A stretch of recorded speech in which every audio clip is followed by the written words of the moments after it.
أعوذ بالله من الشيطان الرجيم بسم الله الرحمن الرحيم فصل لربك وانحر আল্লাহ সুবহানাহু ওয়া তাআলা বলেছেন, হে নবী, আপনি আপনার রবের জন্য সালাত পড়ুন এবং কুরবানি করুন।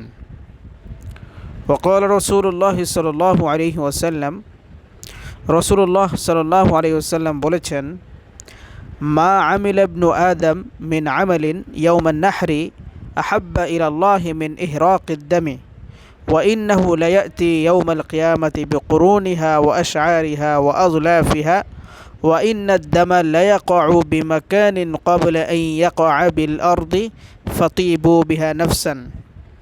হাদিসটি হযরত আয়েশা রাদিয়াল্লাহু আনহা থেকে বর্ণিত এবং হাদিসটি তিরমিজি শরীফে রয়েছে। উক্ত হাদিস থেকে আমরা জানতে পারি যে কুরবানির দিন সর্বোচ্চ এবং সবচেয়ে শ্রেষ্ঠ যে আমলগুলো রয়েছে সেটা হচ্ছে কুরবানি দেওয়া। আর কুরবানি যিনি দিবেন কিয়ামতের দিন তার সামনে ওই কুরবানির পশুর শিং এবং তার লোমগুলো এবং তার খুর ইত্যাদি উপস্থিত করা হবে এবং এর বিনিময়ে তাকে সওয়াব দেওয়া হবে। আর কোরবানির পশুর রক্ত জমিনে পড়ার পূর্বেই আল্লাহ তাআলার নিকট কোরবানি কবুল হয়ে যায়। এই জন্যই রাসূলুল্লাহ সাল্লাল্লাহু আলাইহি ওয়াসাল্লাম বলেছেন যে তোমরা স্বাচ্ছন্দ্যে আনন্দের সাথে তোমরা কোরবানি করো। আরেকটি হাদিস ইবনে মাজাহ শরীফে হযরত আবু হুরায়রা রাদিয়াল্লাহু আনহু থেকে বর্ণিত, রাসূলুল্লাহ সাল্লাল্লাহু আলাইহি ওয়াসাল্লাম বলেছেন, মান কানা লাহু সাআহ ওয়া লাম ইউদহি ফালা ইয়াকরাবান্না মুসাল্লানা। যে ব্যক্তির সামর্থ্য আছে কিন্তু সে কোরবানি করল না, সে যাতে আমাদের এই ঈদগাহের নিকটবর্তী না হয়। উক্ত হাদিস থেকে আমরা কোরবানির গুরুত্ব এবং ফজিলত জানতে পারলাম। তো এই কুরবানিকে আরবিতে বলে উদহিয়া, অর্থাৎ যে পশুটি কুরবানি দেওয়া হয় তাকে বলে উদহিয়া। এই জন্যই কুরবানির দিনকে আরবিতে বলে ইয়াউমুল আদহা। তো উদহিয়া মানে কুরবানি মানে হচ্ছে নির্দিষ্ট পশুকে সওয়াবের নিয়তে নির্দিষ্ট সময়ে কুরবানি করা। আবার বলছি, নির্দিষ্ট পশুকে নির্দিষ্ট সময়ে সওয়াবের নিয়তে কুরবানি করা। হযরতে ইমাম আবু হানিফা রহিমাহুল্লাহ তাআলা বলেন যে কুরবানি একটি ওয়াজিব ইবাদত। আর হযরতে ইমাম আবু ইউসুফ এবং মুহাম্মদ রহিমাহুমুল্লাহু তারা উভয় বলেন যে কুরবানি হচ্ছে একটি সুন্নাতে মুআক্কাদা ইবাদত। সম্মানিত শ্রোতা মণ্ডলী, এবার আমরা জানব যে কার উপরে কুরবানি ওয়াজিব হয়। মুসলমানের উপরে কুরবানি ওয়াজিব হয় এবং কুরবানি ওয়াজিব হওয়ার শর্তগুলো বলছি যে 1 নম্বরে মুসলমান হওয়া, 2 নম্বরে স্বাধীন হওয়া, 3 নম্বরে মুকিম হওয়া অর্থাৎ মুসাফির না হওয়া, আর 4 নম্বরে সচ্ছল হওয়া। সুতরাং যারা দরিদ্র তাদের উপরে কুরবানি ওয়াজিব হয় না।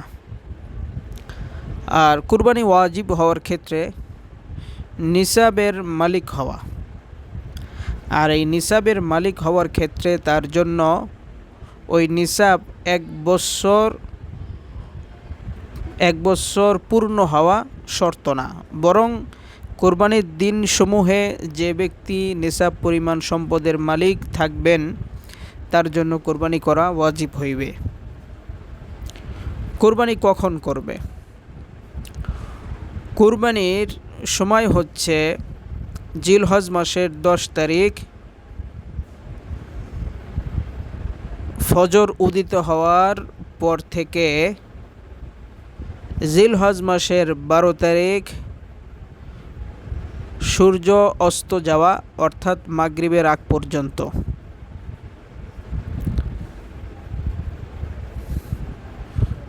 এবং যারা শহরে বসবাস করেন এবং বড় বড় গ্রামে বসবাস করেন তাদের জন্য জায়েজ নেই ঈদের নামাজ পড়ার আগেই কোরবানি করা, বরং কোরবানি করতে হবে ঈদের নামাজ পড়ার পরে। একই শহরে যদি বিভিন্ন ঈদগাহে যদি ঈদের নামাজ হয়, সেই ক্ষেত্রে শহরের যে কোনো একটি ঈদগাহে ঈদের নামাজ হলে তারপরেই কোরবানি করা শুদ্ধ হইবে। কোরবানি জিলহজ মাসের 10 তারিখে কোরবানি করা সর্বোত্তম, এরপরে 11 তারিখে, এরপরে 12 তারিখে। আর কোরবানি করা দিনের বেলায় এই কোরবানি করা এটাই হচ্ছে মুস্তাহাব। আর রাত্রিবেলায় ফুকাহে কেরাম লিখেছেন যে রাত্রিবেলায় কোরবানি করা এটা জায়েজ, তবে মাকরুহ হইবে। এটা এই জন্য তারা বলেছেন যে রাত্রিবেলায় যদি কোরবানি করা হয়, সঠিকভাবে যিনি জবাই করবেন তিনি জবাই করতে সক্ষম নাও হতে পারেন, এই জন্য বলেছেন। এবার আমরা জেনে নিব কোন কোন পশু কোরবানি দেওয়া যাবে, কোন কোন পশু কোরবানি দেওয়া যাবে না। কোরবানি দেওয়া যায়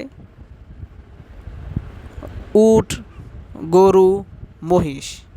উট, গরু, মহিষ 7 ভাগে কোরবানি দেওয়া যায়। আর দেওয়া যায় ভেড়া, ছাগল, দুম্বা, এগুলো 1 ভাগে দিতে হয়। সুতরাং আমরা পেলাম উট, গরু, মহিষ 7 ভাগে কোরবানি দেওয়া যায়। কেউ ইচ্ছা করলে একাকি একটিও কোরবানি দিতে পারে। আর ভেড়া, ছাগল, দুম্বা এগুলো শরিকানায় কোরবানি দেওয়া যায় না, বরং একজনের পক্ষ থেকে একজনেই কোরবানি দিবেন।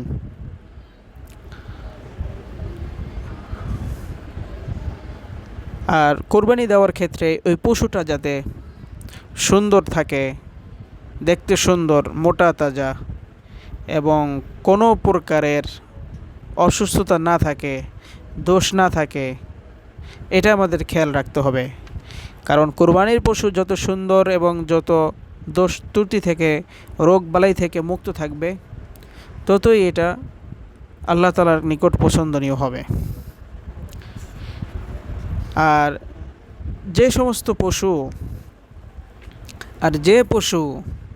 যে পশুর শিং নেই, এটা তার জন্মগতভাবে শিং নেই, এই পশু দিয়ে কোরবানি করা যাবে।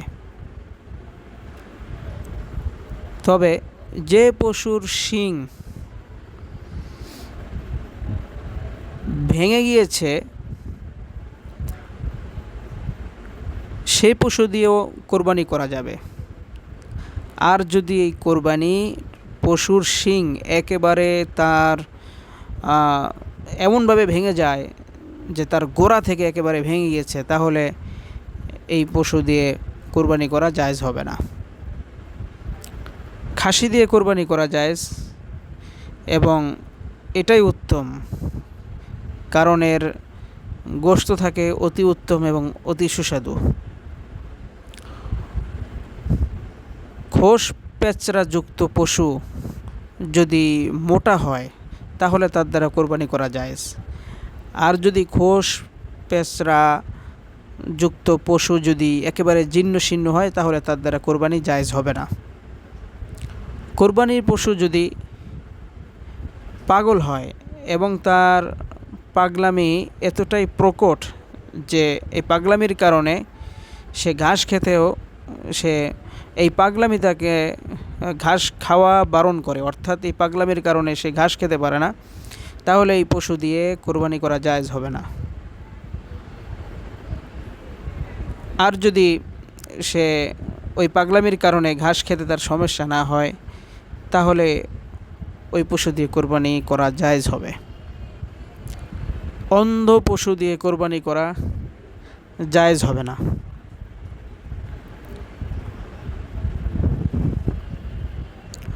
এমনইভাবে যদি 2 চোখের 1 চোখও অন্ধ থাকে তাহলে ওই পশু দিয়েও কোরবানি করা জায়েজ হবে না। যে পশু খোঁড়া, 4 পায়ের একটি পা এমনভাবে ভেঙে গিয়েছে যে সেটা দ্বারা সে হাঁটতে পারে না, তাহলে এই পশু দিয়ে কোরবানি করা জায়েজ হবে না। তবে যদি 3টি পা ঠিক থাকে এবং আরেকটি পা এটা ভাঙা সত্ত্বেও খুঁড়িয়ে খুঁড়িয়ে সে হাঁটতে সক্ষম হয় এবং খুঁড়িয়ে সে হাঁটতে সক্ষম হয় এবং সে ওই জবাইয়ের স্থলে সে খুঁড়িয়ে যেতে পারে, তাহলে এই পশু দিয়ে কোরবানি করা জায়েজ হবে। আর যে পশু এত জীর্ণ শীর্ণ যে তার এই জীর্ণ শীর্ণতার কারণে তার এই চামড়াগুলো একেবারে হাড্ডির মধ্যে মগজের ভিতরে গেঁথে গিয়েছে, এরকম যদি কোনো পশু থাকে তাহলে সেটা ওই জীর্ণ শীর্ণ পশু দিয়ে কোরবানি করলে তা জায়েজ হবে না। ঠিক তেমনিভাবে আরও এই কান কাটা পশু এবং লেজ কাটা পশু, যে পশুর কান এবং লেজ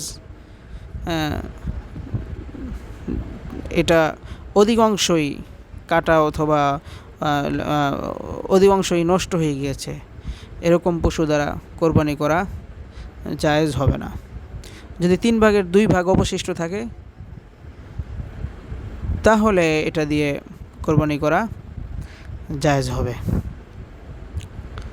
ওই সমস্ত পশু, যেই পশুর দাঁত ভেঙে গিয়েছে, ওই পশু দিয়ে কোরবানি করলে জায়েজ হবে না।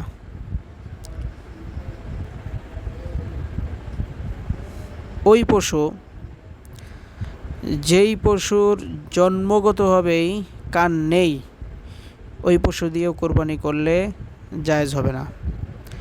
এমন পশু, যেই পশুর ওলানের মাথাগুলো কেটে গিয়েছে, নষ্ট হয়ে গিয়েছে, এই পশু দিয়ে কোরবানি করলেও জায়েজ হবে না।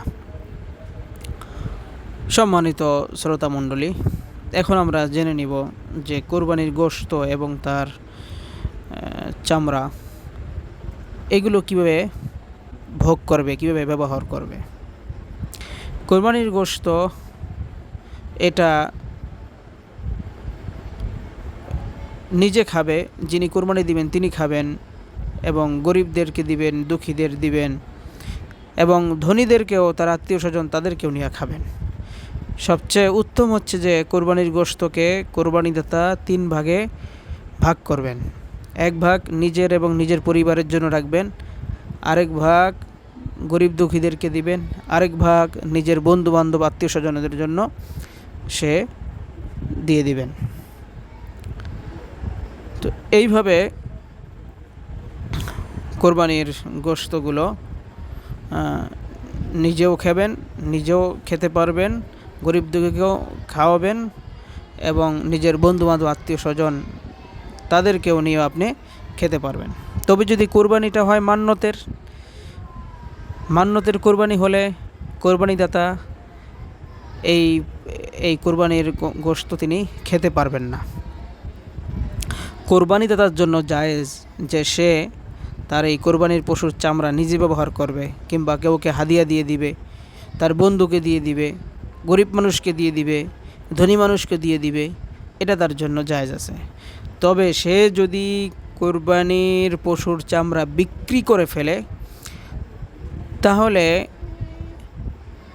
এই বিক্রয় মূল্য কোরবানিদাতা নিজে ভোগ করতে পারবেন না, বরং এটা তাকে সদকা করে দিয়ে দিতে হবে।